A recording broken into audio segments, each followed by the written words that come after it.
Hey guys, tonight we're diving into one of the strangest and most luxurious beauty rituals of the ancient world. Imagine you're stepping into a grand home in the city of Thebes. Golden dusk is bleeding over limestone walls. Palm fronds rustle in the breeze, and a servant is gently balancing something waxy and fragrant on top of your freshly powdered wig. It's a cone, a perfume cone, and it's about to melt that you're probably not going to survive the hygiene standards of 1200 BCE. But let's be honest, you'd smell fantastic on the way out. So, before you get comfortable, take a moment to like the video and subscribe, but only if you genuinely enjoy what I do here. And let me know in the comments where you're tuning in from and what time it is over there.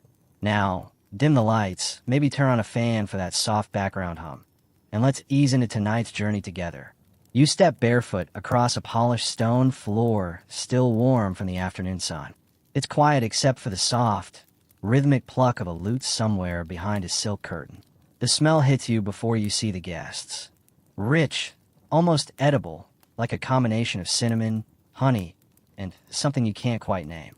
It clings to the air and tickles your nostrils. The host, a minor noble with gold rings on all his fingers and a suspiciously white tunic, smiles and waves you in. On his head, balanced perfectly, is a creamy, cone-shaped object starting to glisten in the heat. The top is already softened slightly, forming a slow-moving drip that traces the curls of his black wig. A servant bows slightly and gestures toward a small bronze dish. It holds your cone, your very first perfume cone. You crouch slightly to allow the servant to perch it atop your head. It's cool at first, like a chilled candle, but the moment it touches your scalp through the thick wig, the warmth of your body begins to soften it. As it melts, it releases a slow, steady aroma that wraps itself around you like a shawl. It's oddly comforting, like you're wrapped in scent. The cone isn't just for fun. In fact, it's a social signal. This is how you announce, I belong here. I'm elite. I'm worth smelling. You make your way past other guests, who nod subtly, their own cones in varying states of drippy elegance. A few nod toward you, some with the smug satisfaction of early arrivals whose cones have already perfumed half the room. You glance to your left and notice a guest dabbing delicately at his temples with a linen cloth. He's chosen myrrh, a bold choice. To your right, a woman in a lotus print dress adjusts her golden bracelets while her cone emits a strong floral scent, something like crushed rose petals and warm almond. What's interesting is that you're not the only thing melting. All around the room, oil lamps flicker, low fires simmer in braziers, and time seems to slow. The smell of roasting duck mixes with perfumes in the air, creating a strangely harmonious scentscape. As you sip a honey date wine, you begin to notice how everything in this gathering seems engineered for aroma. The garlands of blue lotus flowers hanging over the banquet table are still fresh, oozing sap. The incense burning in the corners is subtle, almost polite. Even the cushions seem to hold a scent, as if the entire evening has been curated for the nose. This isn't just indulgence, it's strategy. You lean closer to a statue near the doorway. Yes, even the statues are adorned with perfume cones. One has a painted depiction of a servant applying the cone, and beside it is a cartouche that loosely translates to, "May the scent of RA guide your feast." It's ceremonial. It's decorative. It's surprisingly practical. Because remember, this is ancient Egypt. It's hot. People sweat. A lot. Hygiene isn't a casual bubble bath and loofah affair. It's more like, scrape off the day with a bronze blade and slather on oil until the flies give up. In that reality, perfume cones become less of a luxury and more of a survival mechanism. Wouldn't you rather be remembered for your spicy cedarwood aura than your, robust natural musk? But here's the twist. Historians still argue whether these cones were actually worn in real life or were simply a symbolic thing, something that only shows up in art, like Photoshop, but with limestone. Some suggest they never existed outside of the pigment-filled tomb walls. Others argue the residue, found on mummy wigs, suggests otherwise. Honestly, the debate is still melting like a cone in a heat wave. Back at the dinner party, things are picking up. Musicians enter with flutes and frame drums, and the rhythm shifts. You're not expected to dance, but some guests sway gently, their cones now forming shiny puddles at the crown of their wigs. A servant appears at your elbow, offering scented cloths. Another refreshes your wine. The cone has melted just enough now that your wig smells like frankincense mixed with citrus and a hint of, you think, cinnamon? You glance at the host again. His cone is nearly gone, and he doesn't seem bothered. It was never meant to last the whole night. That's the point. Like good conversation or fresh bread, it's ephemeral. And you? You've gone from guest to participant. The cone has sunk into your scalp like a message. Tonight, you belong to this scented elite. As the night deepens and the torches flicker, you settle onto a cushioned bench, body warm, head fragrant, and stomach full of ducks stuffed with dates. A cat brushes past your leg, completely unbothered by the finery around it. Someone beside you starts humming softly, and the air feels thick with secrets and oil and memory. The party is still humming, the scent of citrus and amber swirling like soft fog around your ears. Your cone is half gone now. It's sweet, herbal wax leaving a glistening trail down your carefully styled wig. You dab your temple with a linen cloth, borrowed from a basket in the corner, one embroidered with tiny falcons, and it dawns on you. This isn't just a dinner. It's a performance. And you, darling, are center stage whether you ask for it or not. Because in ancient Egypt, especially during the New Kingdom, a banquet wasn't just about feeding bellies. It was about flaunting your station, securing favor, and radiating a perfume-slicked aura of cultivated status. And nothing said, I know the right priests. Like a cone melting slowly down your scalp while you nibbled on goose pâté and murmured about politics in the temple courtyards. Behind you, a harp player is plucking a repetitive lullaby, the kind that sounds like eternity looping on silk strings. You lean against a wall, still slick with the last hour's sweat, and admire the architecture. Columns painted in cobalt and ochre, scenes of Anubis guiding souls, and women reclining with lily blossoms tucked behind their ears. And yep, every single one of them has a neat little cone perched proudly on their heads. Stylized, maybe, but consistent. That's the thing. We don't know for sure if every guest at every party ever wore them. But if you were in the visual culture, cones were practically a dress code. And they weren't made from cheap stuff either. The materials used were rare and expensive.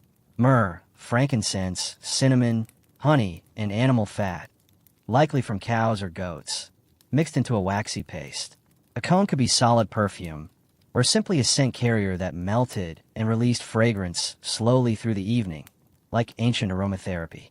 Not just for your benefit, of course. Heaven forbid someone else had to smell your natural, unfiltered essence. Still, there's something incredibly calming about how meticulously they curated these experiences. Everything at this banquet has a purpose. Those lotus flowers you keep seeing?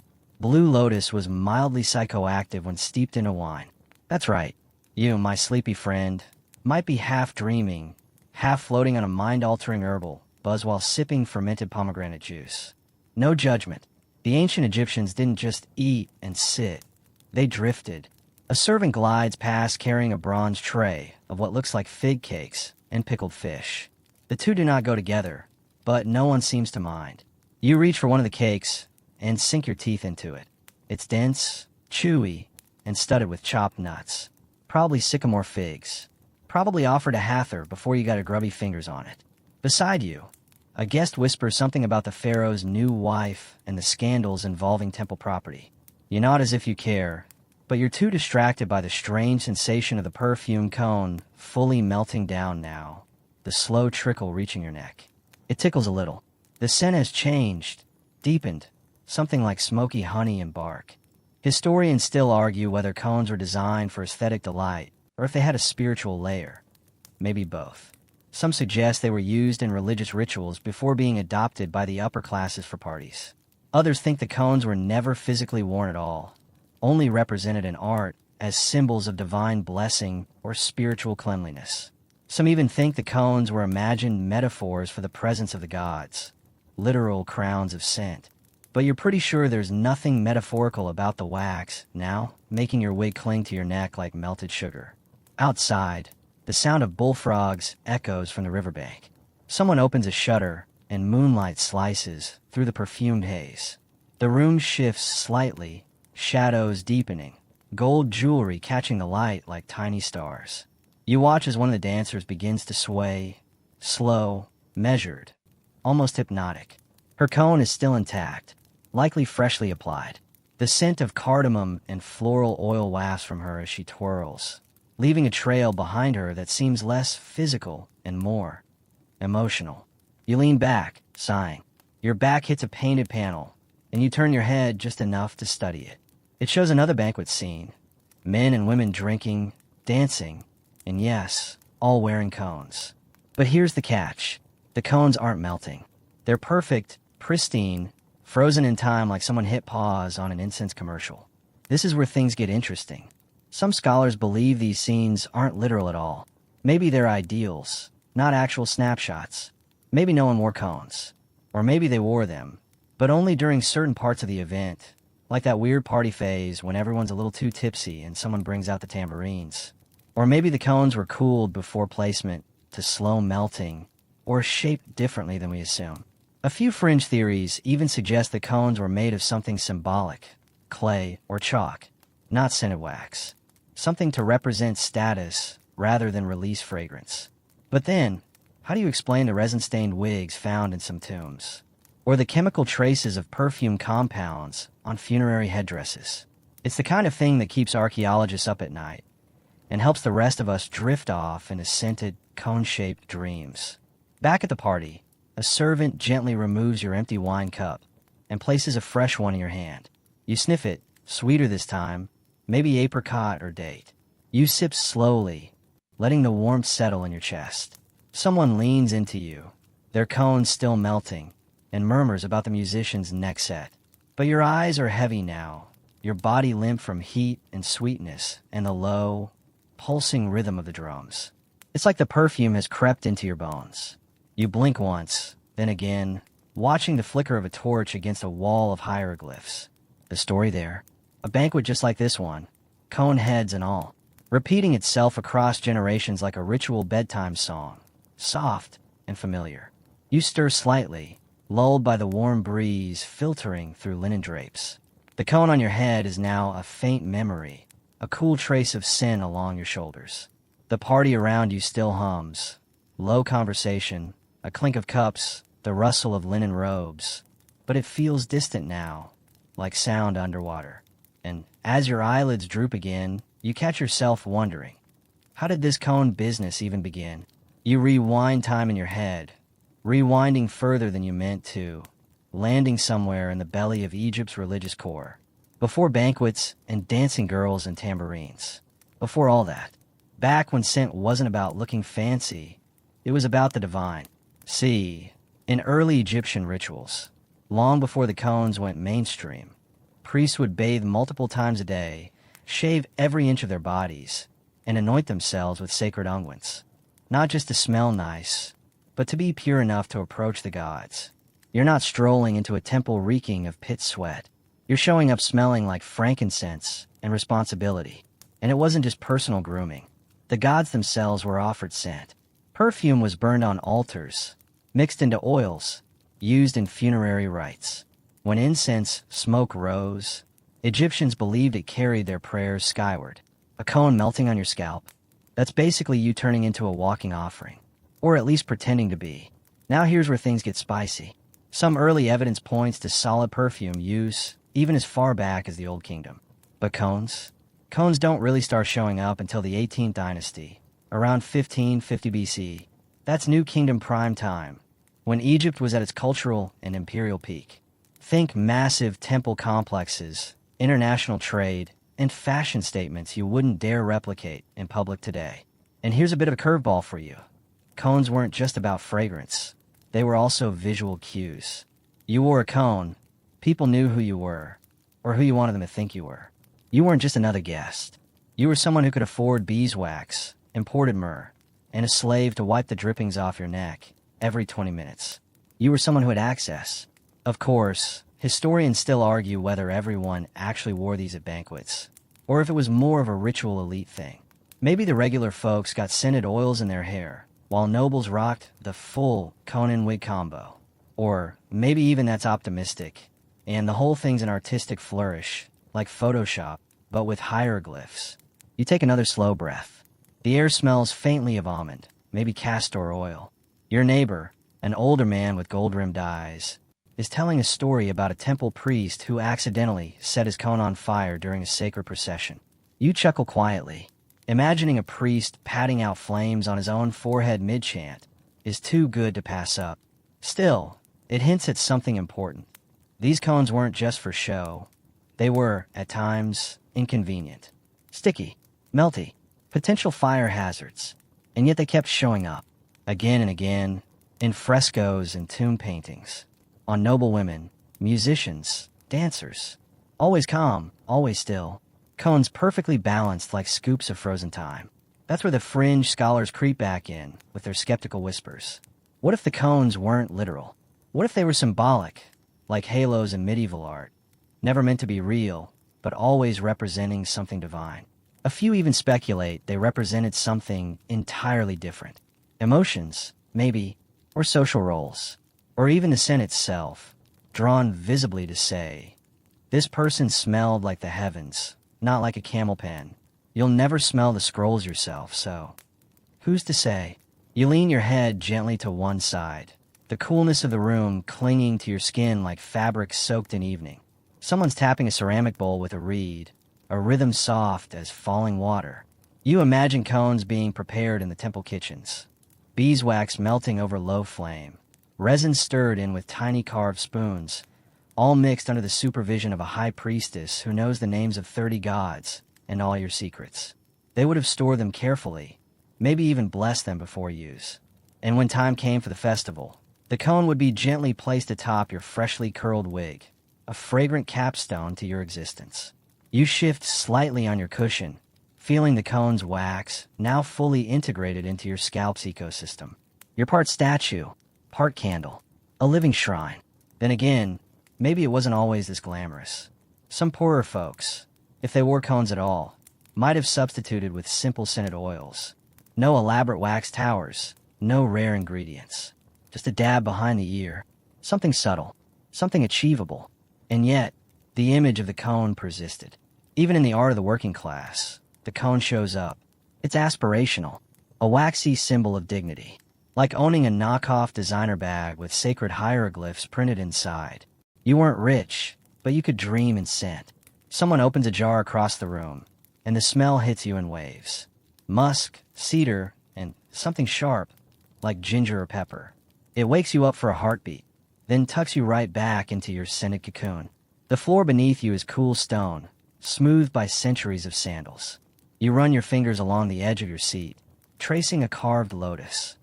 Each petal contains a tiny story, of worship, of luxury, of people long gone but faintly remembered through smells that cling, stubbornly, to time.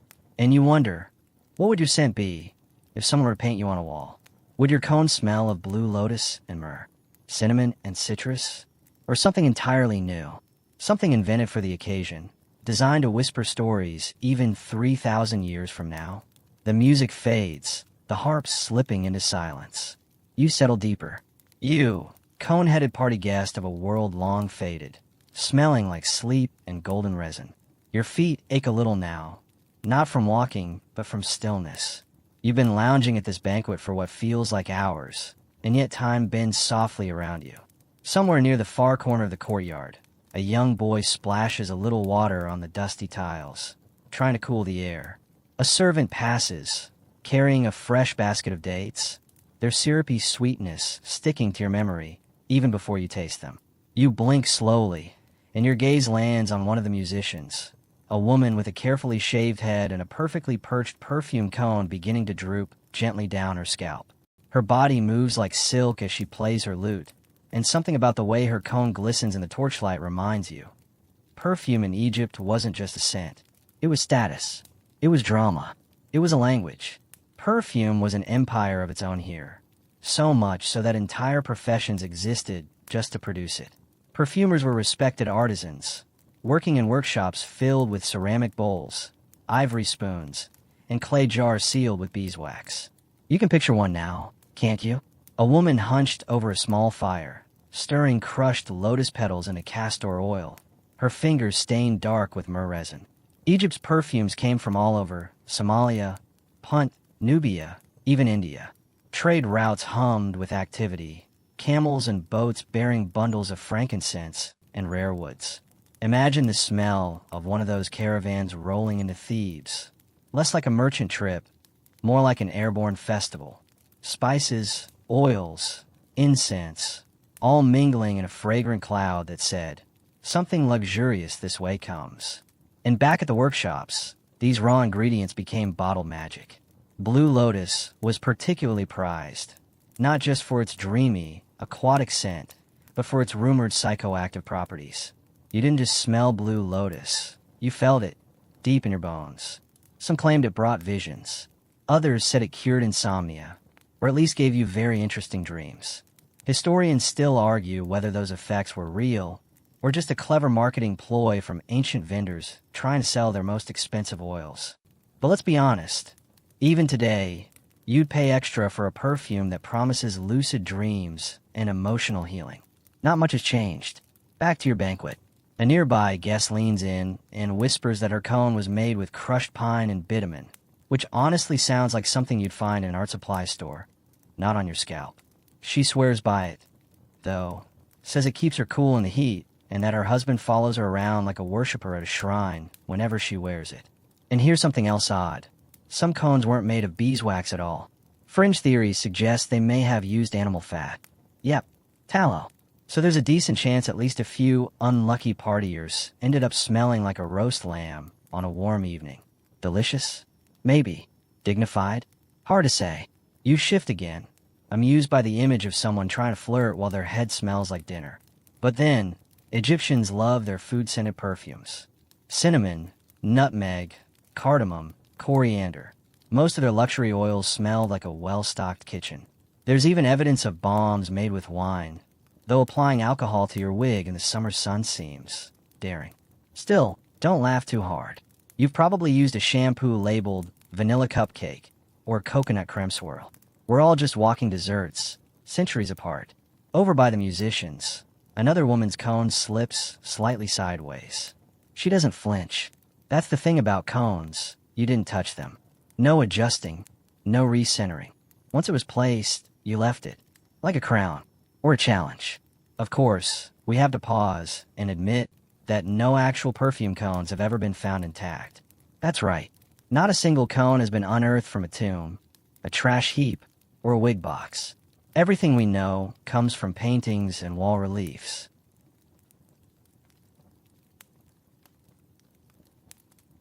A lot of them. So either the cones degraded entirely, or, and this again, historians wonder whether they were ever physically real at all. But if they weren't real, then someone went to a lot of artistic effort to draw them on hundreds of banquet guests, priests, dancers, and nobles. Maybe they were real, but rare. Maybe they were too fragile to survive millennia. Or maybe they were dreamt into being by artists who understood that scent and class were best symbolized by a melting crown of luxury. You catch yourself mid-yawn. The scent of your own cone is starting to blend with the smells around you. Roasted goose, honey bread, the sharp tang of fermented beer, and that warm trace of amber from someone's sleeve. The banquet hums on, timeless. A servant brings you a cool cloth for your hands. You accept it lazily, pressing it to your face. The cloth smells faintly of mint and rose. You close your eyes. In the distance, someone is recounting the myth of Hathor, the goddess of love and perfume, who once saved humanity by getting drunk on pomegranate wine.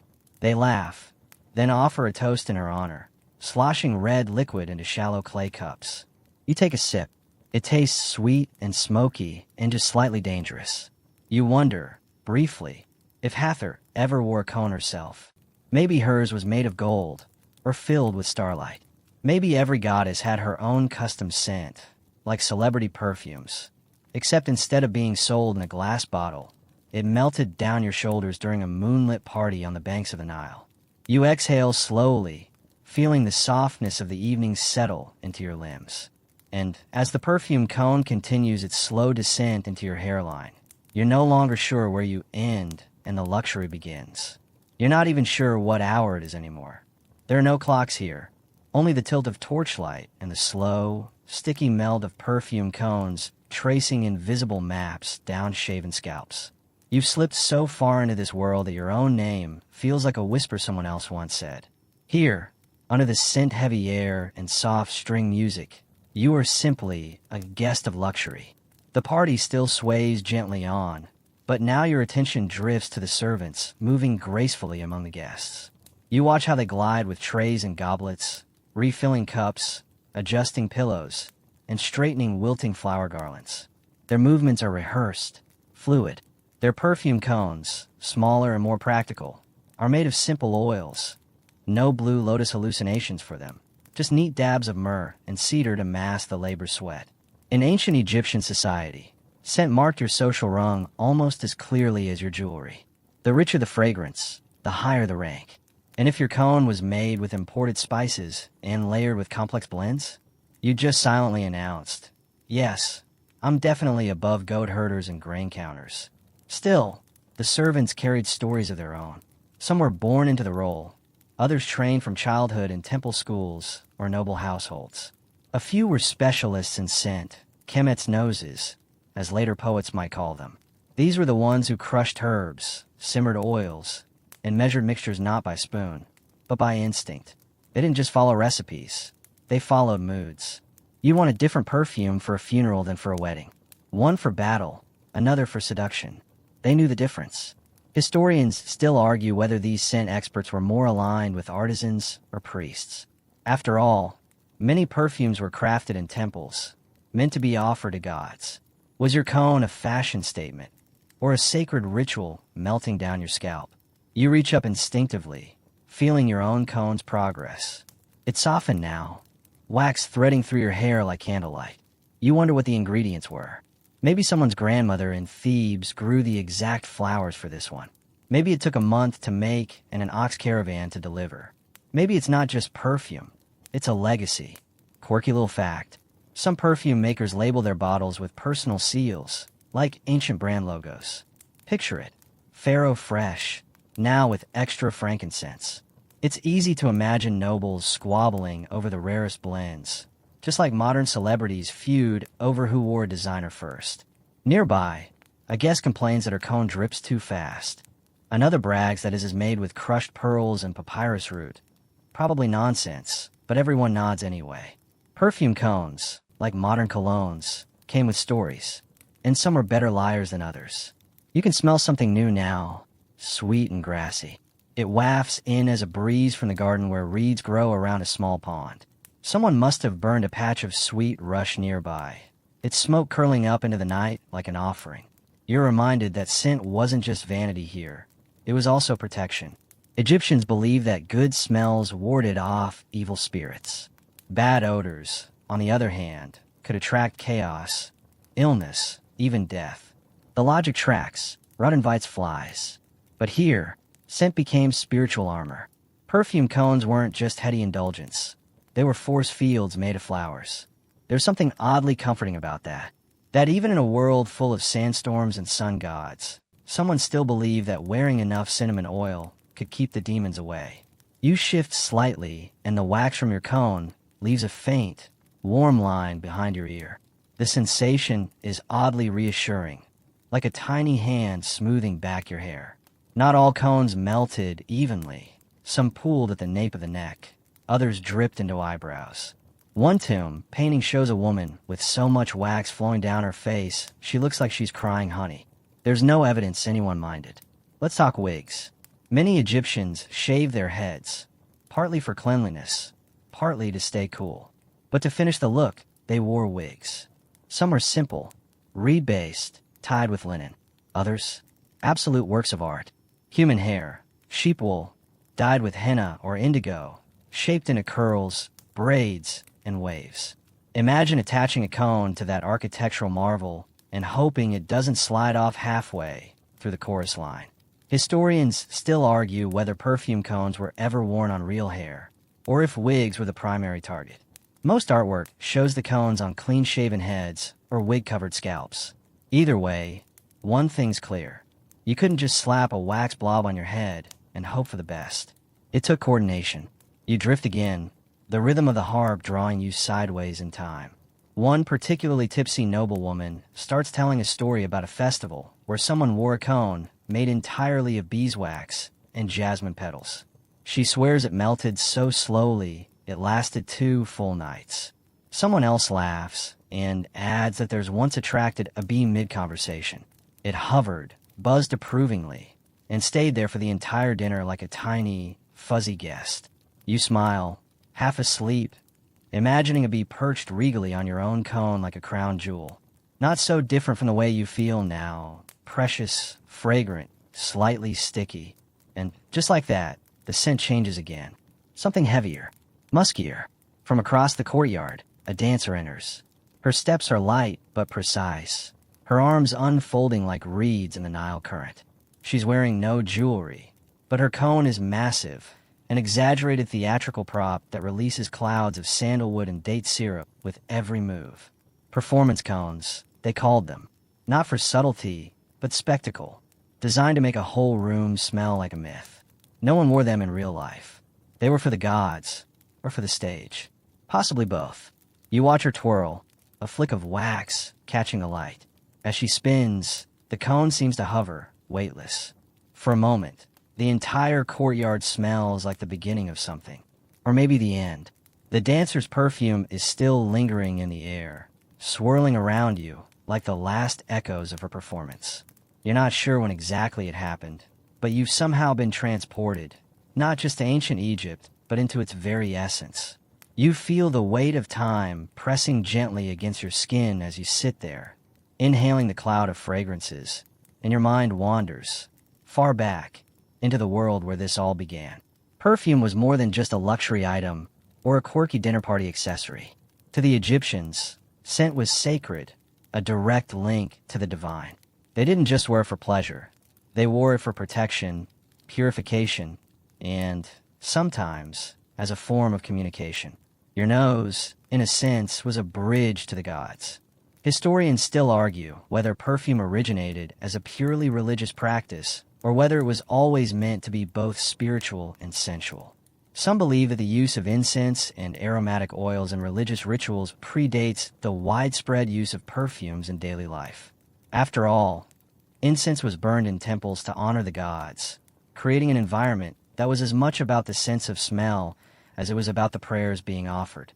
You can almost hear the faint hum of priests chanting, the smoke rising in delicate tendrils, blending with the sweet scent of myrrh and frankincense.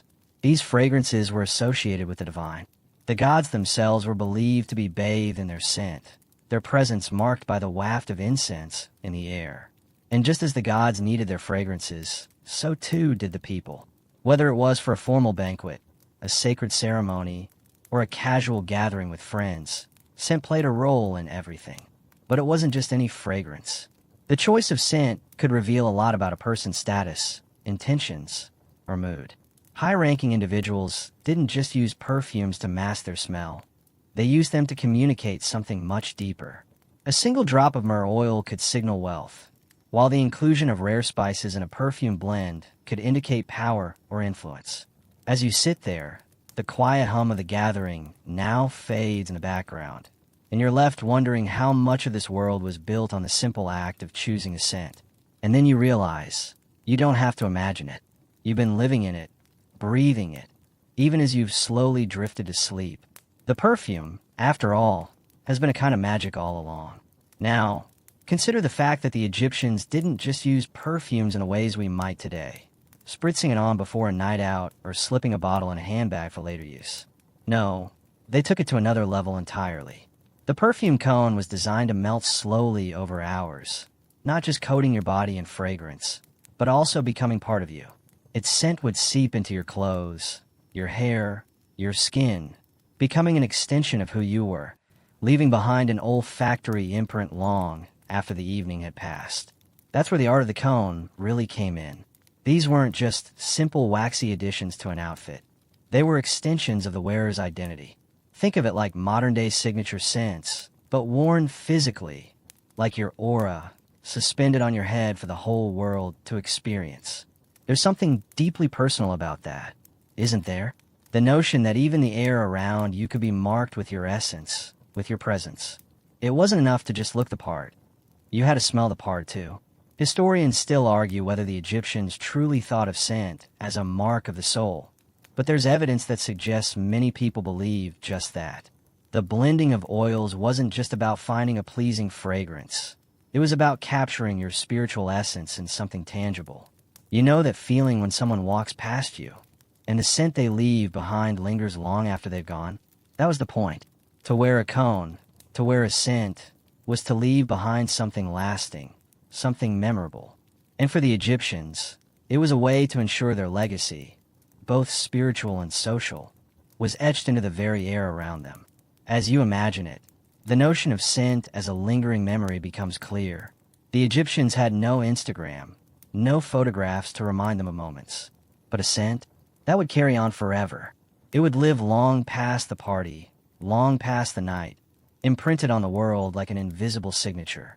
Maybe it's not so different from how we remember people today, by the way they made us feel, and by the things they left behind in our minds.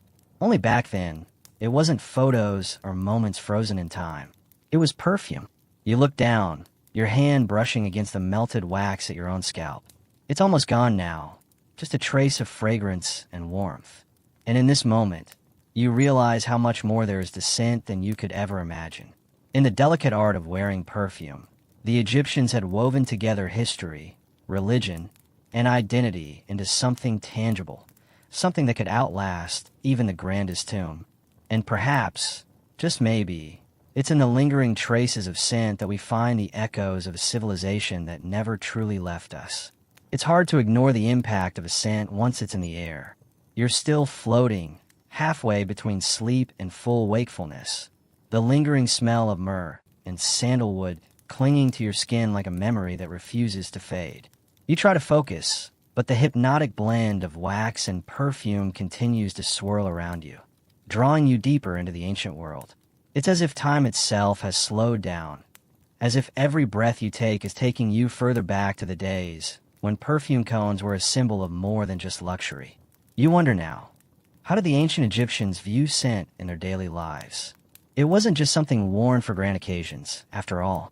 The truth is, fragrance permeated nearly every aspect of Egyptian culture, from their elaborate funerary rituals to their royal courtrooms. Scent was something that was used to invoke divine favor, to communicate status, and to protect the body and soul from evil forces. It was believed that a pleasing fragrance could carry your prayers to the gods, and a foul one would summon the wrath of the underworld. Even in the tombs of the pharaohs, offerings of incense and perfumed oils were left to ensure a pleasant journey to the afterlife. Imagine, then, what it must have been like to attend a dinner party or banquet in the presence of the elite. You'd be surrounded not only by the finest foods, the richest wines, and the most opulent attire, but also by the intoxicating cloud of scented oils and waxes. The air would be thick with the presence of luxury, heavy with the message that this was no ordinary gathering. This was an event fit for gods. But there's a particular kind of irony that emerges here, isn't there? You've probably never thought about how much effort went into something as simple as smelling good. Today, we reach for a bottle of perfume without a second thought. But back then, every scent had purpose. It wasn't just about looking or feeling good. It was about shaping the very air around you, about making sure you were presenting the most perfect version of yourself to the world. Perfume wasn't just a touch-up. It was a declaration. Historians still argue whether the constant use of perfumes and scents was a form of social pressure, a way to keep the elite constantly maintaining an image of wealth and power. Perhaps it was. After all, it's hard to imagine a banquet where every guest wasn't trying to outdo the others with their cones, their elaborate oils, their perfect fragrance. But there's something comforting in the thought that, in a world where the grandest things were often fleeting, great empires, monuments of stone, at least scent, in its fleeting beauty, might have offered some form of permanence. Imagine it. You're at a dinner table, your cone gently melting, releasing scent after sweet scent. The flickering candlelight dances in the golden cups, and the eyes of those around you are drawn to you not just by your appearance, but by the air you've created. You've become part of the evening, as much as the food or the music. The fragrances you're wearing are now part of the conversation, part of the experience. The gods have joined you in your presence, and in their own way, they approve. Scent was so powerful, so meaningful, that the Egyptians even believed that it could transcend the boundaries of life and death. They would make sure their dead were embalmed with the richest oils and scented balms, ensuring their bodies and spirits would remain pleasing to the gods even in the afterlife. The journey to the afterlife was long and treacherous, filled with trials and challenges. But those who could afford the best perfumes were said to have an easier time navigating the realm of the dead. Scent was a bridge between worlds, a way to ensure favor from higher powers, whether in life or death. And yet, for all the reverence with which the ancient Egyptians treated fragrance, there was still room for playfulness and experimentation. As much as scent could be serious business, it could also be a form of personal expression, an opportunity to make a statement. Different people mixed different ingredients, some experimenting with blends that were never before seen, others copying the royal blends they had seen in palaces. It wasn't always about perfection. It was about feeling connected to something greater, something beyond yourself. In a way, perfume became part of the story of the individual.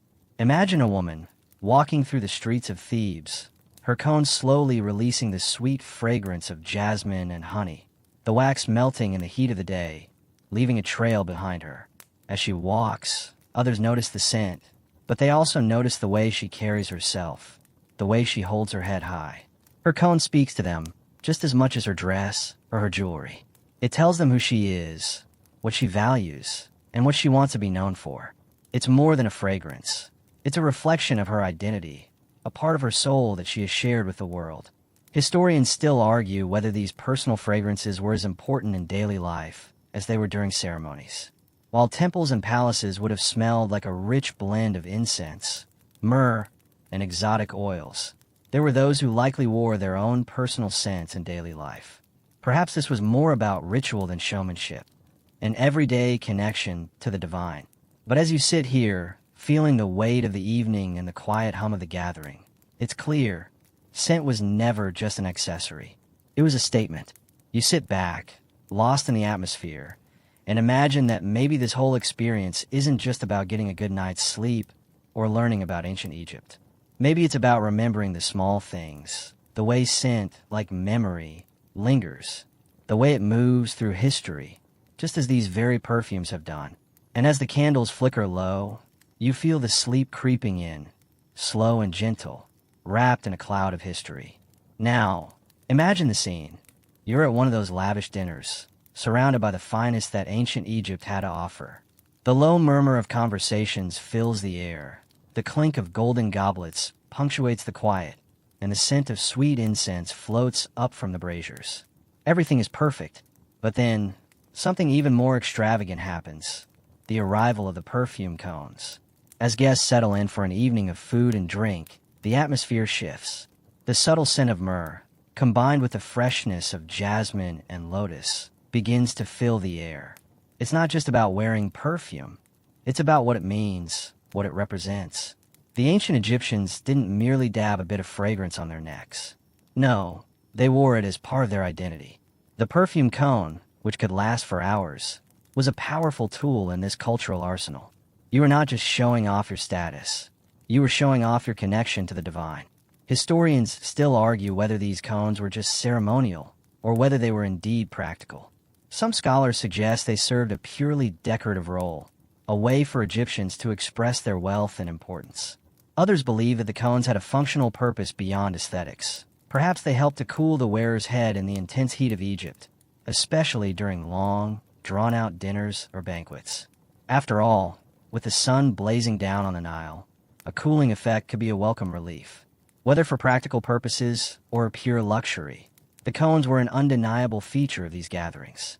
The waxy cone was placed directly on the head, and, as the wearer moved, the warmth of their body slowly melted the cone, releasing the carefully crafted scents. Imagine how your surroundings would change as the night wore on, how the smell would evolve. What began as a subtle fragrance would transform into a cloud of scent, filling the entire space and marking the wearer's presence in an almost mystical way. It was as if they were carrying a divine aura around with them, just by wearing this simple accessory. But you can't help but wonder, How did they keep all of this in balance? How did they decide which fragrance to wear on any given occasion? Was it a matter of choice, or was there an unspoken rule that determined which perfume you had to wear at a particular event? Well, believe it or not, there were indeed guidelines. Fragrances weren't random or haphazard. There was a kind of etiquette, an art to selecting the right scent for the right moment. Perfume was a carefully curated expression of your identity and status, and it wasn't just about luxury. It was about signaling your role in society, your proximity to the gods, and your place in the grand scheme of things. The ancient Egyptians knew how to use this sensory tool to the fullest, making it an integral part of their daily life. Historians still argue about the specifics of perfume making and how the formulas were passed down through generations. Some believe that only the elite had access to the finest, most exclusive scents, while others suggest that the practice of fragrance making was widespread, with various formulas being passed along through family traditions and apprenticeships. Either way, perfume making was an art, one that required precision and patience, as the Egyptians combined oils, resins, flowers, and spices to create scents that were as unique as the individuals who wore them. And then there's the oddity of the whole situation. As you sit in the warmth of the gathering, you realize that while the scent cones were a sign of status, they were also, perhaps, one of the earliest forms of personal branding. People in ancient Egypt weren't just wearing a fragrance. They were creating a signature. These fragrances said something about who they were, what they valued, and, in some cases, what they hoped to become. But the real surprise is just how far-reaching this obsession with scent went. It wasn't just for the elite. The common people, too, used scents, albeit in simpler forms. While the wealthier individuals had access to the most exotic and rare perfumes, even the lower classes could rely on local herbs, flowers, and oils to make their own versions. So, while the cones and the most intricate blends were reserved for the upper crust, the fascination with fragrance spread far and wide. Historians still argue whether perfume was seen more as a luxury or as a necessity in Egyptian society. Some claim it was purely ornamental, while others suggest it played a more practical role, especially for those involved in religious rituals or the preparation of bodies for the afterlife. After all, what better way to ensure a smooth journey to the underworld than with a pleasing fragrance to guide the soul? As you think about it, the ritualistic importance of scent becomes clearer. It wasn't just about luxury or even beauty. It was about creating a presence. Whether you were a pharaoh or a priest, a commoner or a noble, the use of fragrance was a deeply ingrained part of your daily life. It served as a way to connect with the gods, with others, and with the world around you. Imagine now, if you will, the profound silence that surrounds you as you drift off. The wax cones have melted completely, leaving behind only faint traces of fragrance in the air. In the stillness of the room, you feel the remnants of an ancient world still hanging on, the echoes of Egyptian banquets and rituals quietly fading as you sink deeper into sleep. In the end, it's not just about the perfume cones or the rituals. They are a reflection of something far larger, a way of showing that, even in the smallest, most fleeting moments, you are connected to something bigger. Even the smallest scent was part of the grand design. And now, as you sit here, breathing in the air, the last traces of history swirl around you, and the ancient Egyptians aren't quite so distant after all. As the evening continues, the dinner party's rhythm settles into a steady hum. The guests are laughing, eating, and enjoying themselves, with the soft glow of oil lamps illuminating their faces in the dimming light. And while we're still wrapped in the scent of the perfume cones, there's another element of ancient Egyptian dinner parties that might catch your attention, something that blends the practical with the symbolic, the food. The ancient Egyptians were not just interested in fine dining for the sake of luxury. Their meals were a reflection of their social hierarchies and deep spiritual beliefs. When you picture the banquet scene in your mind, imagine the wide array of dishes laid out in front of you. The table would have been filled with breads, fruits, vegetables, and meats, each dish carefully chosen to reflect the Egyptian devotion to balance and harmony. Historians still argue whether the Egyptians had a wider variety of spices and seasonings than we tend to think. Some scholars argue that their food was fairly bland, focusing more on the basic necessities, while others suggest that the Egyptians had an extensive palette of flavors that incorporated herbs, spices, and even imported ingredients from across Africa and the Mediterranean. Regardless of the extent of their seasoning, one thing was certain. The Egyptians valued food as much for its symbolic meaning as for its sustenance. You might find it interesting that one of the most common items served at these banquets was bread. Bread wasn't just a food item, it was a symbol of life itself. The Egyptians believed that bread was a gift from the gods, something that should never be taken for granted. At the dinner table, bread was often seen as the most sacred item, and it was often accompanied by beer, which, in its fermented form, was a staple of the Egyptian diet. Yes, beer was everywhere, not just a drink for the common folk, but also for the elite. Historians still debate whether beer was considered more of a humble beverage or a true status symbol at these feasts. Some scholars believe that beer was associated with the lower classes, while others suggest that it had a more prestigious role among the nobles, particularly when it was brewed with rare ingredients or served in golden goblets. So, as you imagine sipping on that cool beer at the banquet, consider this. It might not have been as ordinary as it seems. But let's not forget about the more exotic and lavish dishes that would have been presented to the wealthier guests. Think of dishes like roasted fowl, stews made with lamb or beef, and perhaps even the occasional dish featuring delicacies like fish from the Nile. And of course, there would have been a grand variety of fruits, grapes, figs, dates, and pomegranates. These fruits were not just enjoyed for their sweetness, but also for their symbolic importance. The Egyptians associated fruits with abundance, fertility, and the idea of rebirth. Perfect for a feast where the guest of honor was expected to enjoy not only food, but also the gifts of the gods. Historians still argue about whether these symbolic connections to food were more about religious practice or social performance. Were these meals meant to reinforce the connection between the gods and the guests, or are they simply a display of wealth? The reality, as often is the case, is likely a bit of both. After all, feasts weren't just about eating. They were about maintaining social relationships, showing respect for the gods, and reinforcing your status in society. But imagine for a moment, amid all this abundance, the role of the servants, the silent figures who worked behind the scenes, ensuring that everything ran smoothly. You probably never hear much about the servants at these banquets, but their role was essential. These attendants, often lower-class individuals, would have been responsible for preparing the food, serving it to the guests, and managing the flow of drinks. And as for their social position, it was a far cry from the luxurious life of the elite.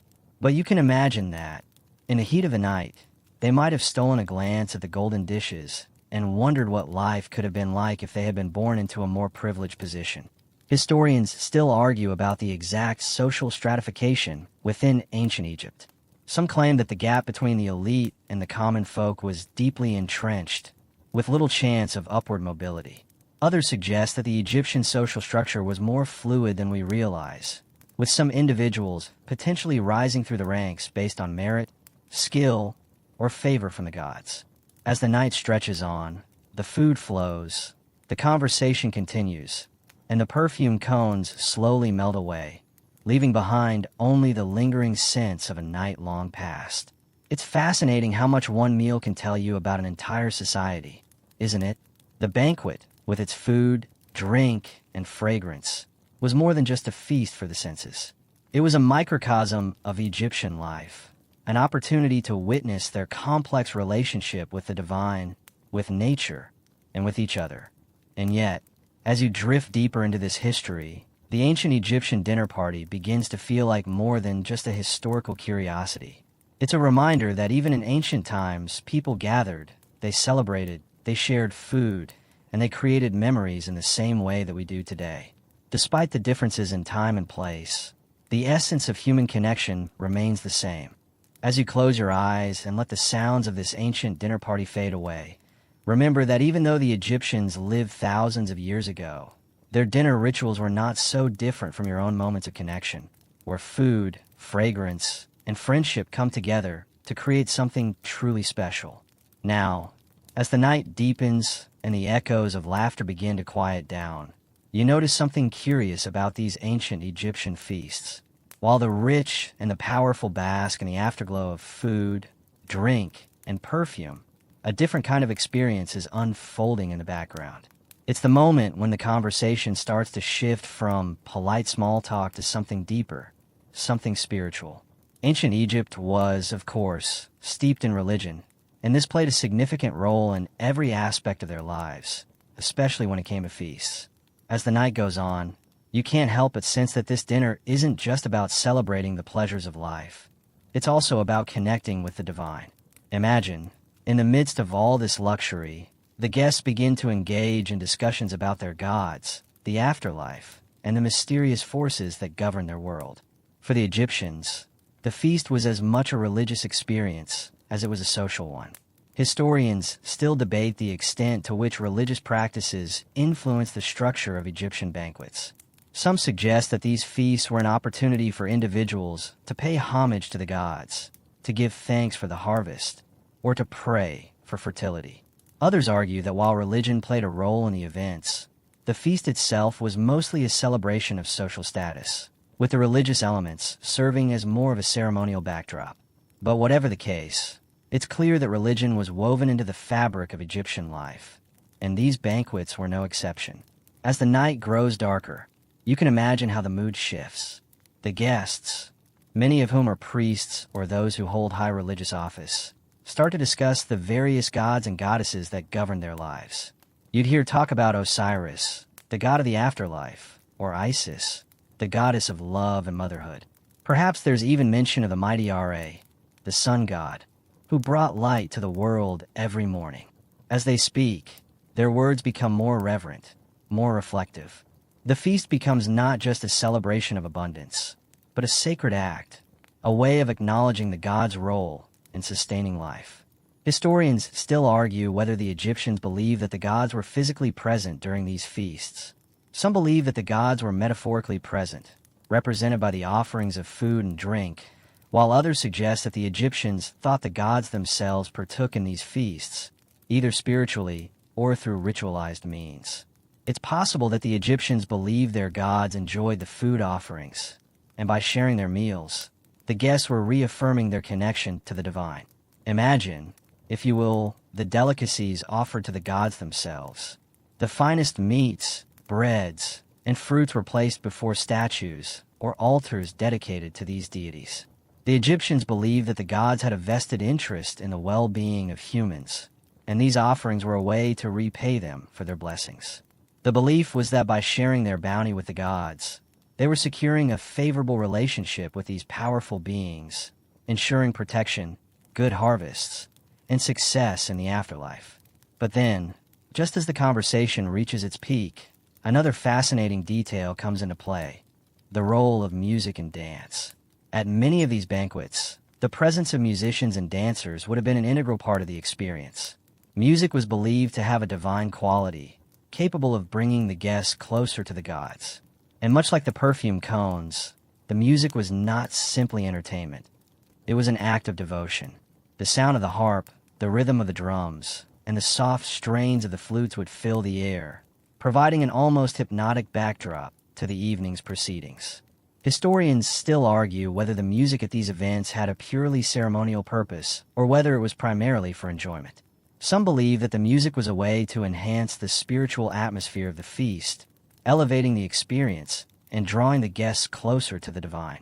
Others suggest that music, like food and perfume, was simply another form of luxury, something that enriched the banquet without necessarily contributing to its religious significance. As you sit back and imagine this, you realize that these banquets were far more than just indulgent gatherings. They were intricate rituals designed to ensure the prosperity of both the individuals and the society as a whole. The connection between food, fragrance, music, and religion was seamless. It was all part of a greater cosmology, a world in which every aspect of life, even the most mundane, was connected to the gods and the forces that govern the universe. And as you start to feel the weight of all this knowledge, you can imagine how the guests would feel at the end of the night, as they slowly begin to drift off into their own personal worlds. The air would have been thick with the fragrance of the perfume cones, the lingering scent of incense, and the sweet aromas of the feast. The music would fade into the background, and the guests, now full in content, would begin to reflect on the deeper meanings of the night. Perhaps this was the moment when the true power of the banquet was revealed, not in the extravagance of the food or the luxury of the perfume, but in the quiet contemplation of what it all meant. It was a way for the ancient Egyptians to make sense of their place in the world, to acknowledge their dependence on the gods, and to ensure that they would continue to thrive in the future. Historians still argue whether these feasts were truly moments of deep spiritual reflection or whether they were simply opportunities for the elite to display their wealth and power. Either way, it's clear that these gatherings were far more than mere social events. They were rituals of connection, both with the divine and with one another. As you let the last remnants of the evening's atmosphere drift away, you begin to feel the tranquility of the night settling over you. The sounds, the scents, the discussions, all fading into the quiet of the past, leaving behind only the peacefulness of history. Now, as we sink deeper into the night, the pace of the ancient Egyptian feast begins to slow, and the atmosphere shifts once more. The guests, having indulged in the luxuries of the table and the spiritual uplift of the evening, might start to feel the weariness that accompanies such indulgence. And it's here, in this quiet lull, that we find yet another curious aspect of these dinners that we might not expect. How the evening's end wasn't just about food, drink, or fragrance. It was also about the exit. While modern dinner parties often end with guests huddling in small groups, sipping the last of their drinks, or waiting for a cab home, the ancient Egyptian feast had its own special kind of conclusion. This wasn't just about the end of a night. It was about a careful, deliberate, and highly ritualized departure. You see, at many of these banquets, the guests didn't just simply rise from the table and go their separate ways. There was a process, one rooted in the symbolic. Historians still argue whether the departure from the feast had deeper spiritual significance, or if it was merely an act of politeness or tradition. Some believe that the departure was designed to ensure the lasting protection of the guests.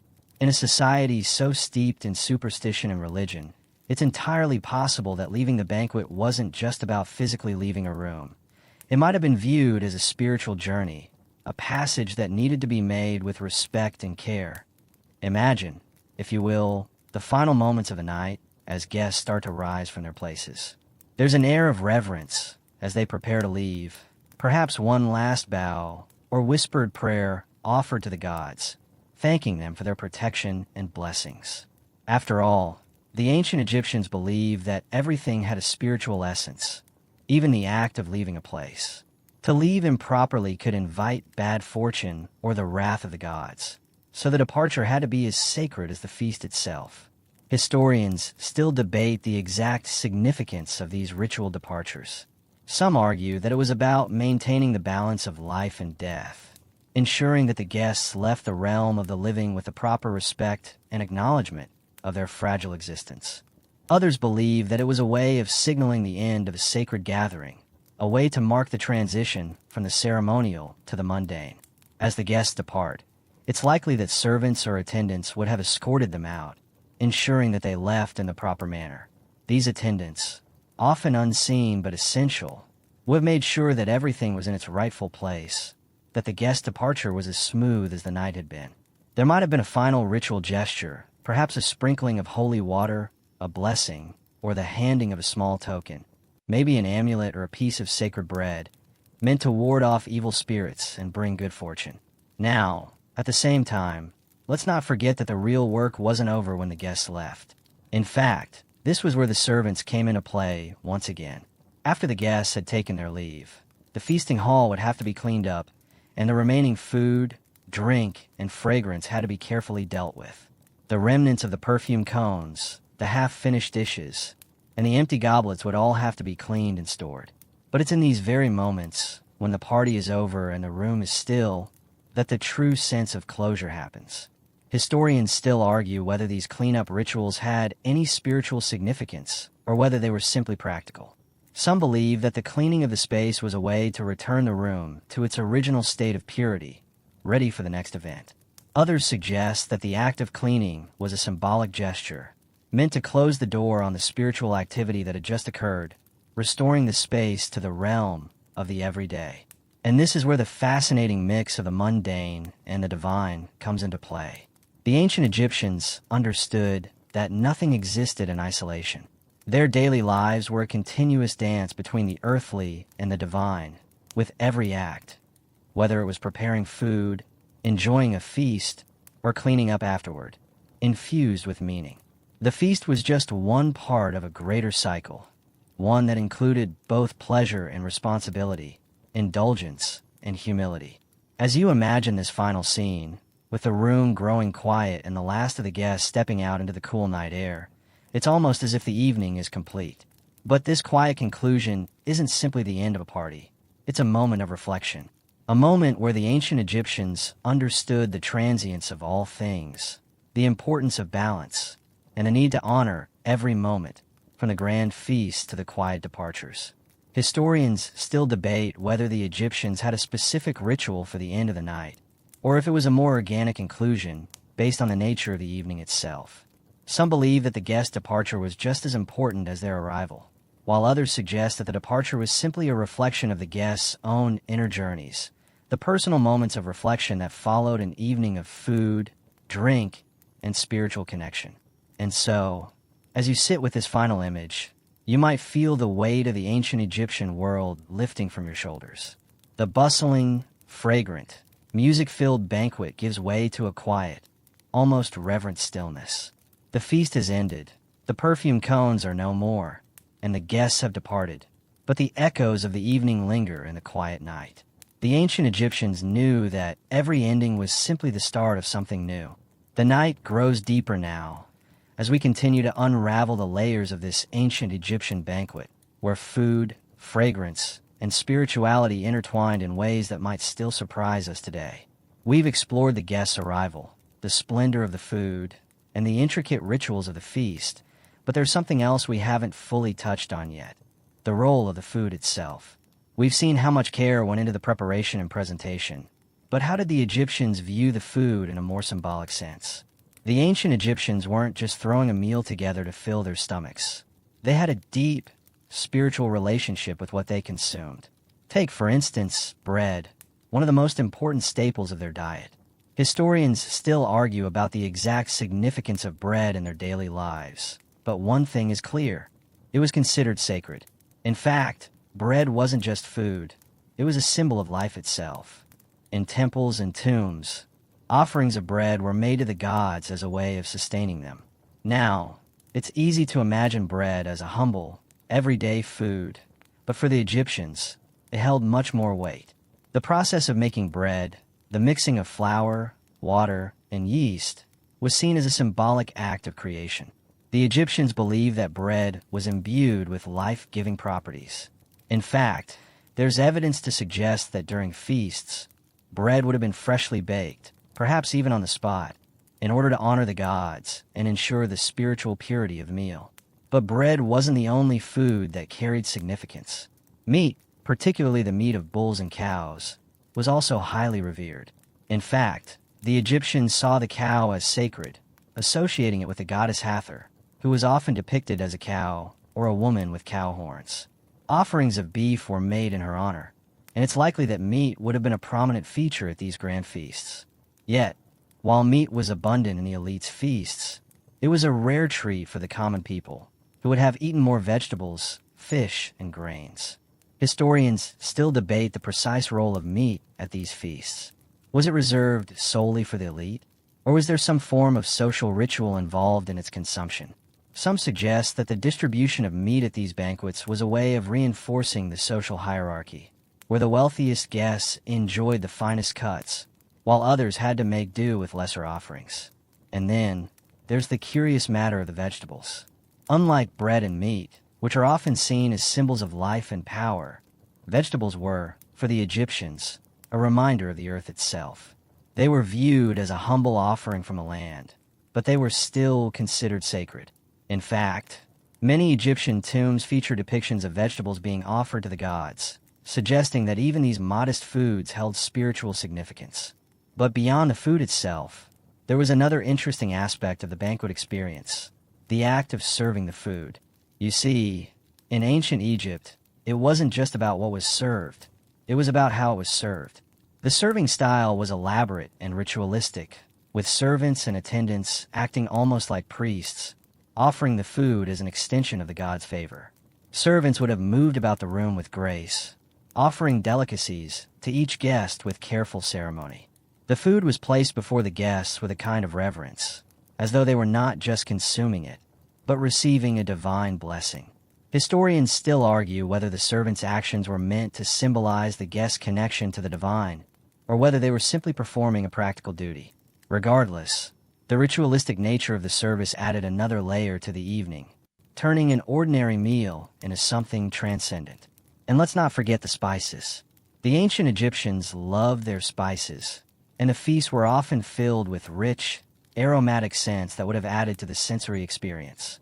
From cumin and coriander to garlic and onions, the Egyptians knew how to flavor their food in ways that would leave an impression long after the meal was over. Spices were also thought to have medicinal properties, making them not just a culinary delight, but a way to protect the body from illness.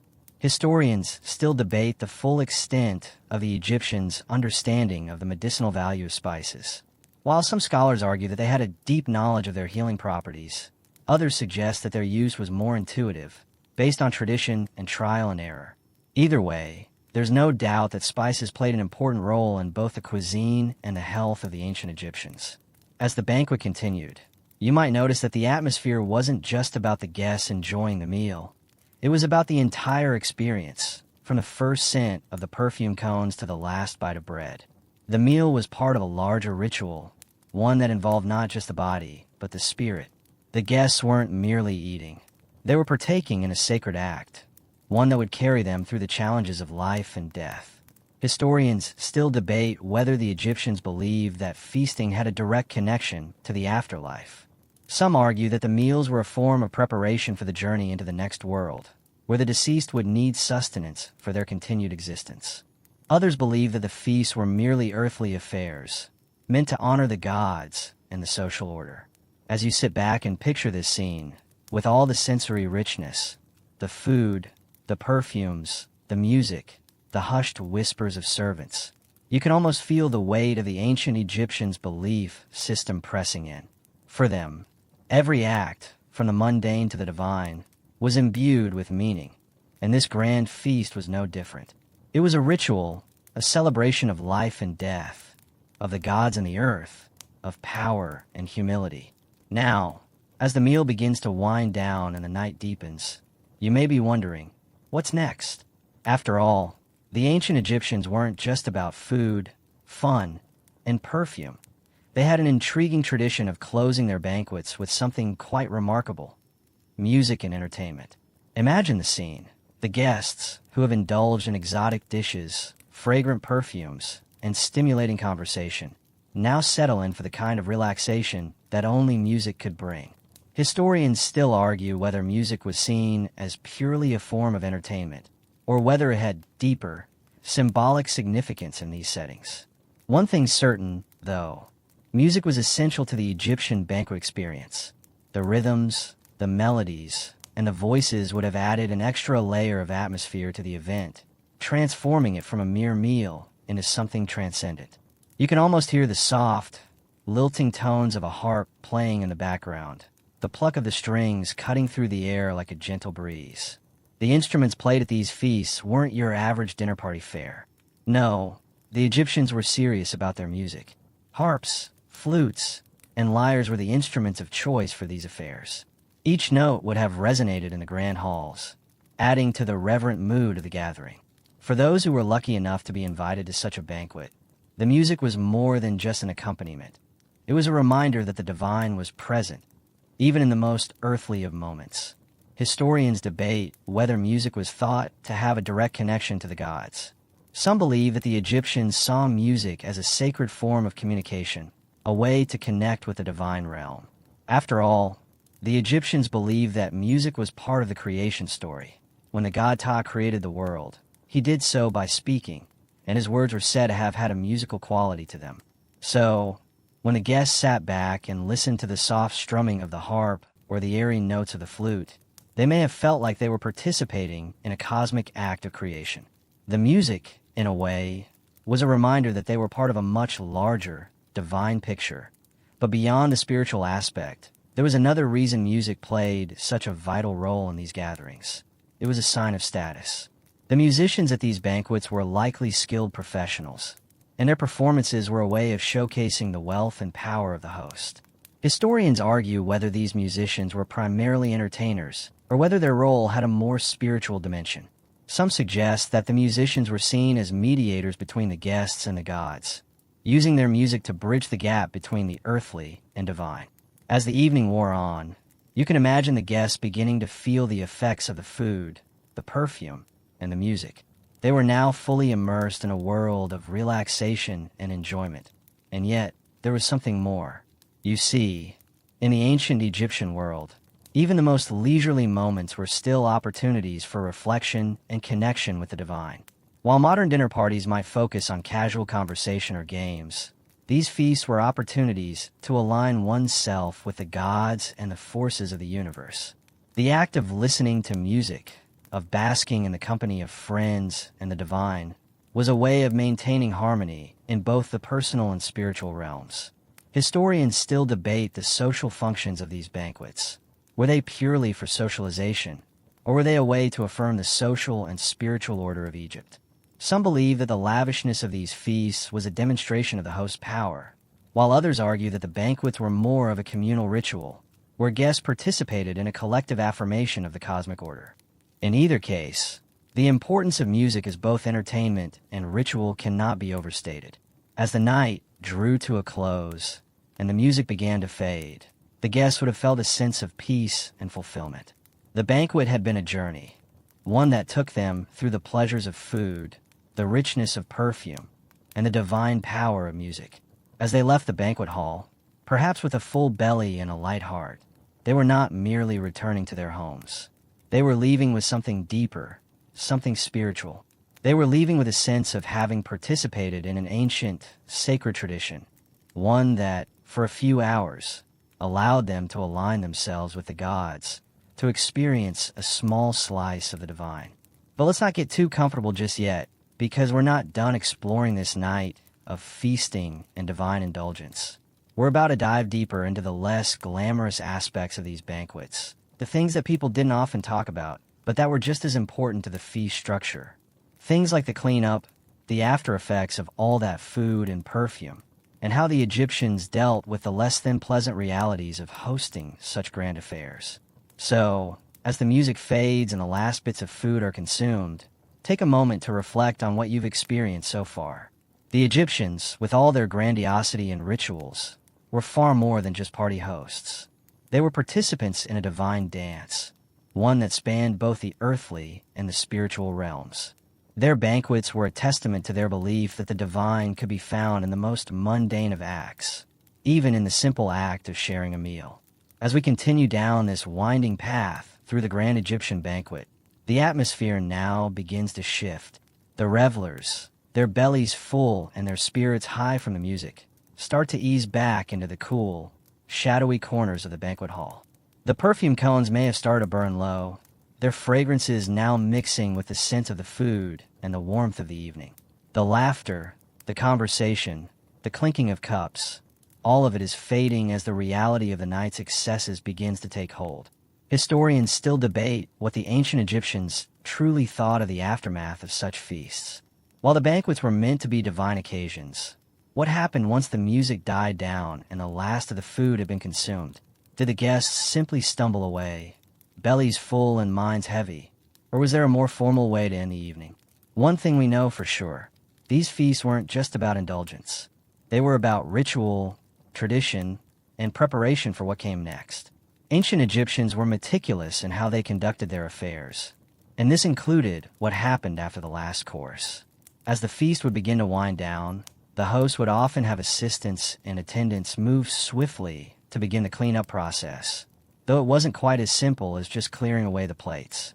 You see, the cleanup at these banquets was far from a mundane task. Historians argue whether the act of cleaning up had its own ritualistic significance. Some believe that it was a continuation of the ceremony, a way to respectfully dispose of the leftovers in a manner that maintained the spiritual integrity of the event. For example, any leftover food or offerings to the gods weren't just thrown away. They were either buried in the earth as a way of returning them to the gods or given to the poor. The Egyptians had a strong sense of social and spiritual duty, and even the after-party cleanup was a part of the ritual. Now, if you were a guest at such a banquet, you may have noticed the attendants sweeping up crumbs, collecting the leftover bread, or removing plates laden with the remnants of meat and vegetables. But more interesting than the cleanup itself was the food that was not eaten, the food that was left behind for the gods. Any offerings, whether bread, fruit, or meat, would be placed carefully aside, as the Egyptians believed that these offerings were necessary to sustain the gods and to ensure a good harvest. Some historians believe that these offerings could also be a way of keeping the balance between the material and spiritual worlds, a reminder that every indulgence had its purpose. And as for the guests, there was always a sense of something more to the evening than just the food and drink. For them, it wasn't just about the feast, it was about maintaining the order of the cosmos, about ensuring that harmony prevailed. And so, as the banquet began to wrap up, the guests didn't just stumble out into the night. They left with a sense of having completed a spiritual journey. They were not merely participants in a social event, but had, in some small way, taken part in a cosmic ritual. Historians still argue whether the Egyptians viewed these feasts as purely social events or whether they saw them as ways to maintain the balance between the gods and humanity. It's possible that the grandness of these banquets wasn't just about showing off wealth or celebrating, but rather about reinforcing the order of the world. As the guests left, they would have likely felt both contented and humbled, knowing that they had been part of something much greater than themselves. But let's not forget that there's always an aftermath to every grand affair, and the ancient Egyptians knew this all too well. They were well aware that indulgence, no matter how divine, could lead to excess. After all, it wasn't just the guests who might feel the effects of a night of feasting.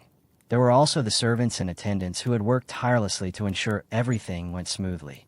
Imagine being one of those servants, sweeping the floors and collecting the remnants of a grand feast. You wouldn't be thinking about the luxury of the food or the pleasure of the music. You'd be focused on the cleanup, the task of making sure everything was ready for the next event. Historians still debate whether these servants were seen as mere laborers or as part of the greater spiritual order. Some argue that they were viewed as mediators, ensuring that the banquet's spiritual purpose was fulfilled.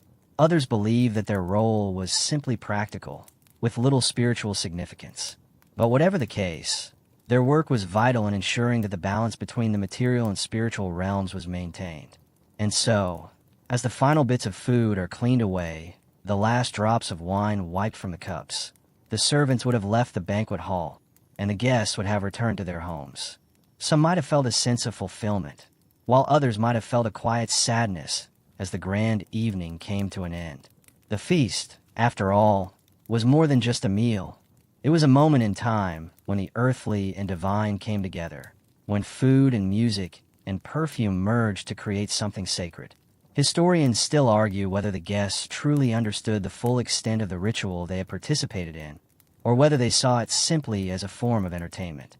Regardless, the Grand Egyptian Banquet was a unique experience, one that intertwined luxury and divinity in ways that still captivate us today. As the guests left the banquet, stepping back into the cool night air, the grandeur of the evening slowly began to fade into memory. The perfume cones were burnt to ash, the last notes of music lingering faintly in the air, and the remnants of the feast cleaned away. But for those who had participated in such an event, the experience would stay with them long after the last plate had been cleared. The world outside the banquet hall might have continued to turn, but the quiet echo of the evening's rituals, the divine music, the fragrant perfumes, the carefully prepared meals, remained. Historians still debate whether the Egyptians truly understood the full spiritual significance of their feasts, or if they were merely indulging in a lavish form of social entertainment. Some argue that the participants in these banquets may not have fully realized how intricately woven their actions were into the fabric of cosmic order. Others believe that the banquet's divine elements were well understood, that the food, the music, and even the perfumes were considered sacred acts, each one playing a part in keeping the harmony of the universe intact. You can almost imagine the guests stepping into the cool Egyptian night, the taste of exotic fruits still fresh on their tongues, the sounds of the feast still ringing in their ears, and yet an air of quiet contemplation settling over them. Perhaps the music had carried them beyond the mundane. Perhaps they had caught a glimpse of something greater, something divine, even if just for a moment. But as they stepped away from the lavish banquet halls, the ancient Egyptians were not finished. Their belief in the importance of balance between the spiritual and the earthly realms extended far beyond the dinner table. For them, every aspect of life, food, music, perfume, and even the simplest daily acts, held deep spiritual significance. The meals that were consumed, the scents that lingered in the air, and the music that filled the hall were more than just luxuries or entertainments. They were part of a greater, cosmic dance, a way to align themselves with the gods and ensure harmony in their world. In fact, this sense of balance was at the heart of Egyptian life. The ancient Egyptians saw themselves not as isolated individuals, but as integral parts of a much larger cosmic order. Every action, every moment, every word was seen as contributing to the maintenance of Ma'at, the divine balance of the universe. Even a seemingly simple meal, like the one described tonight, was more than just sustenance. It was a reaffirmation of their place in the universe, a way of honoring the gods, the earth, and the divine forces that governed all things. Historians still argue whether the Egyptians were consciously aware of the significance of their actions, or whether they simply participated in these rituals as part of daily life. Regardless of their level of awareness, what is clear is that these banquets, those lavish meals of perfume, food, music, and divine offerings, were central to Egyptian culture. They were not merely about indulgence. They were about maintaining the sacred order of the universe. As the night grew deeper and the guests departed, perhaps heading back to their homes or to the quiet solitude of the temples, they carried with them more than just the memory of a banquet. They carried with them the unspoken knowledge that they had taken part in something greater, something eternal. In the soft glow of the Egyptian moon, as they walked away from the festivities, they knew that their actions, no matter how small, had contributed to the cosmic harmony of the world. And now, as we leave this grand banquet behind, let's take a moment to reflect on how far we've come. From the perfume cones to the music, the food, and the divine connections made, the ancient Egyptian banquet was a deeply symbolic event, one that connected the earthly and the divine. It was not just a night of luxury and indulgence. It was a reminder of the balance and order that held the universe together.